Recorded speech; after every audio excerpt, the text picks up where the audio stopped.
જય ભીમ નમો બધાય. આ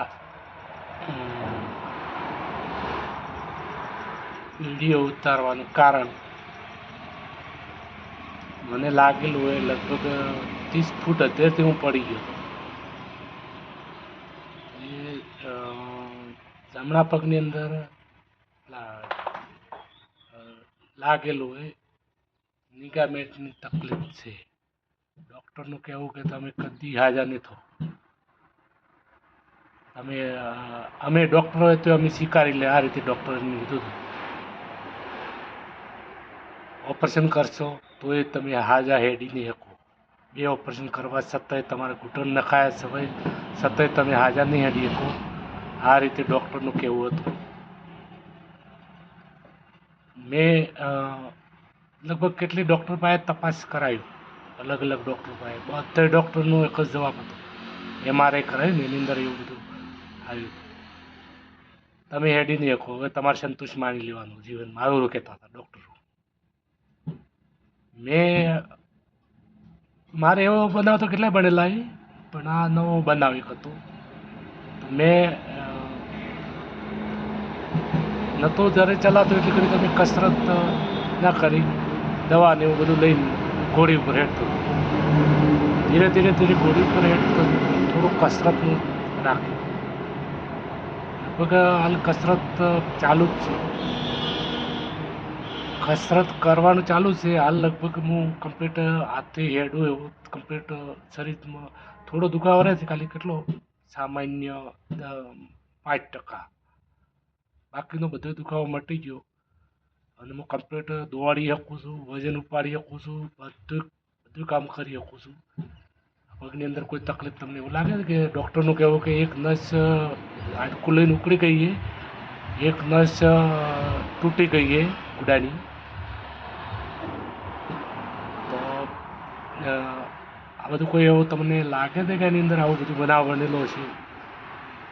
હાલ હું આ છૂટો કસરત કમ્પ્લીટ કરી રહ્યો છું અને કસરત ચાલુ છે. કોઈ દવા બીજી હાલ એની દુખાવા કોઈ લાગ્યું એની દવા નહીં લેતો, કસરત જ કરું છું.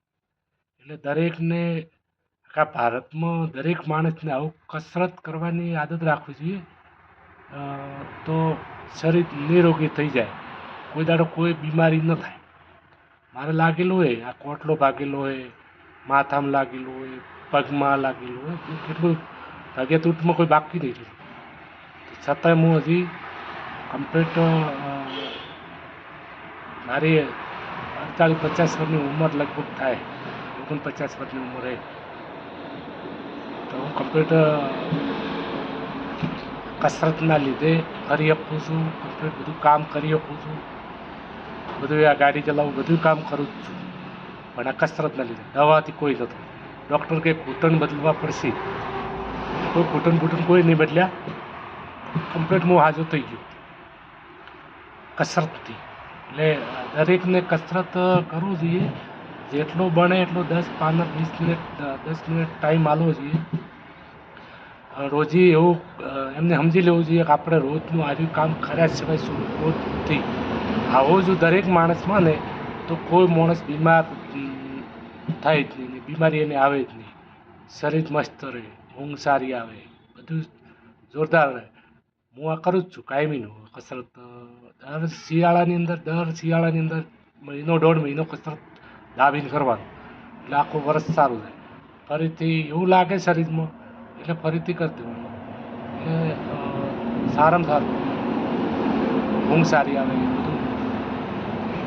એટલે મારે તો એટલું બધું લાગેલું એટલે મને ઓપરેશન કરવા છતાંય મને જપ ન થતી હોય. એટલે જિંદગી બધી આખી બગડી ગયેલી. 30 ફૂટ હદેરથી પડ્યો હતો અને પગની નસ નિગામેન્ટની તકલીફ છે. અમેરિકા સુધી તપાસ કરી પણ ઓપરેશન કર્યા સિવાય છૂટકો નહીં, કરશો તોય તકલીફ નહીં મટે, એવી રીતે ડૉક્ટર કહેતા હતા. હજુ મારે મટી ગઈ છે. એટલે દરેકને કસરત કરવું જોઈએ અને દરેકને અંધશ્રદ્ધામાંથી બહાર નીકળી અને જે શરીરને જે જોઈએ ને એ હાલવું પડે. અને શરીરની જેટલી કસરત કરાવો ને એટલું જ સારું, જીવન સારું જાય. એટલું બેઠું ખો એટલું શરીરને ભારે પડે, શરીર વજનદાર થઈ જાય, શરીર હલાવું કાઢવું પડે. એના માટેનું કસરત છે. સાંભળો બધા દેખો. આ કેમેરામાં કેદ કરવી હોય મારે બિઝનેસનું કામ છે. હું જાતે બિઝનેસનું કામ કરું, કારીગરો કરે. અને ઉપર તપાસ કરવા પતરું ભાગી ગયું, નશો પડ્યો, મને લાગી ગયું. એના પછીનું આ જાતે ડૉક્ટર કે હાંધા બદલવા પડશે. તો એ હાંધા બદલ્યા એટલે તો હવે કોઈ થોડું જેવું હતું એવું થાય. પણ જાતે આપણે હતું એવું જ શરીર એ બનાવ્યું, કસરત કરી. અને મારે તકલીફનો ફરક પડી ગયો ખાસો બધો. એટલે દરેકને કસરતનો આદત પાડવી જોઈએ. દરેક કોઈ પણ સમયે કલાક બે કલાક એક ધારી મહિનો 1.5 મહિનાની કસરત ચાલવી જોઈએ શરીર. જય ભીમ, નમો બુદ્ધાય. દરેકને કસરત કરવી જોઈએ. શરીર સારું રાખવું હોય અને નિરોગી રાખવું હોય તો આ કરવું જરૂરી છે. અમે તો કરે જ છે, જેને કરવું હોય કરે. બાકી મારું તો કાયમીનું સવારે આ ટાઈમ કરવાનો. જય ભીમ.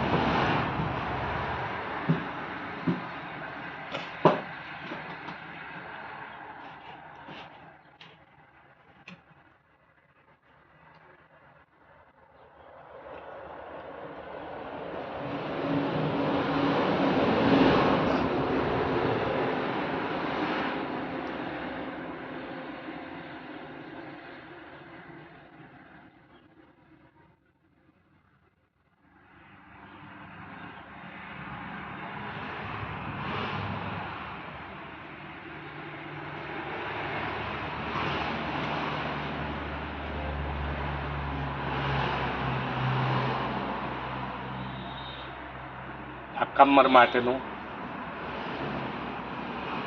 કમરમાંથી દુખાવો, બધી કળતરા, હાડકાના દુખાવા બધું મટી જાય આ કરવાથી.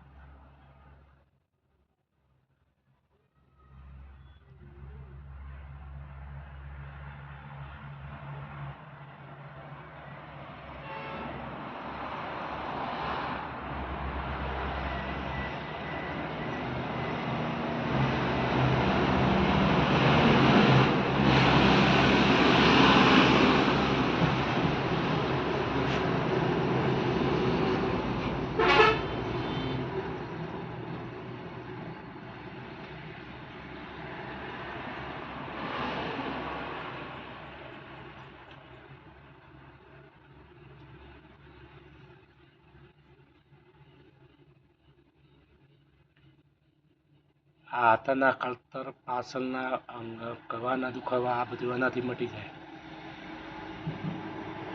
એક દાડાથી ન થાય.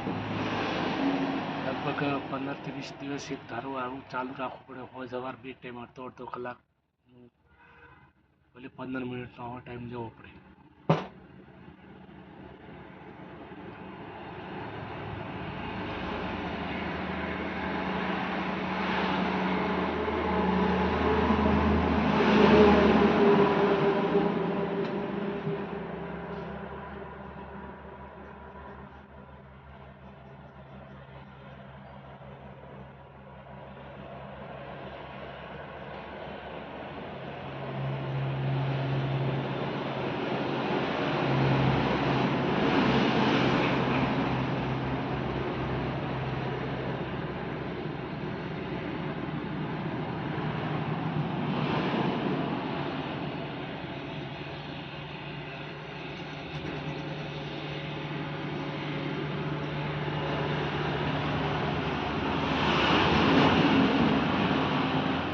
ગરદનનો દુખાવો હોય અને ગરદન ગળાઈ ગયેલી હોય તો ધીમે ધીમે દાડે વધારે થોડું લટાવતું રહેવાનું.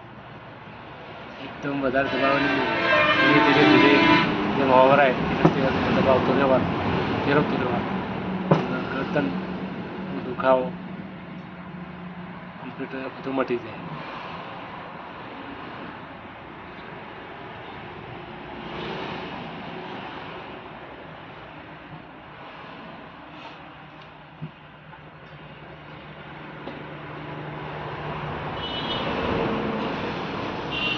દવાઓ ખાઈ ખાઈને આપણે ખાલી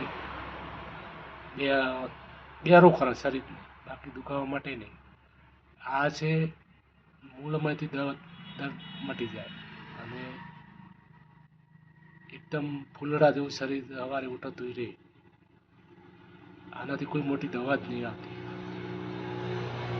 શરીરને જેટલું કસરત આલો એટલું શરીર એકદમ ફ્રેશ રહે. આ બધું આ બધી સલાહ સુધી તો કે આપણે જેમ જામેલી દોયડા ટાઈપ પડી ગઈ પછી એની અંદર બધું આપણું નહીં લોખંડની વસ્તુ હોય કોઈ બી ને આપણે હલાવવાનો જ પડે એટલે કાટ લાગીને ખાઈ જાય. એ રીતે આપણે શરીરને એવું જ છે, દરેક વસ્તુને એવું જ હોય છે.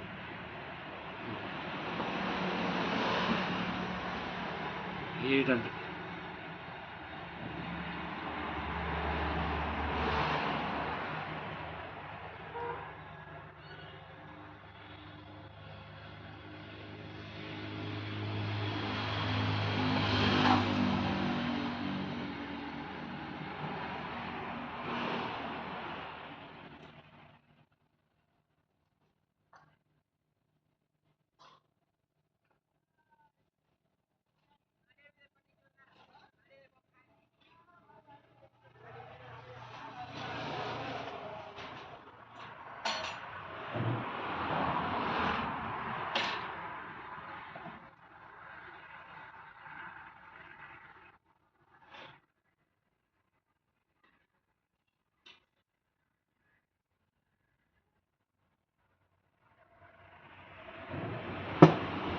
આટલું જ મેલો છું. લાંબુ ઘણું એ આ બધું કરવાનું. જય ભીમ.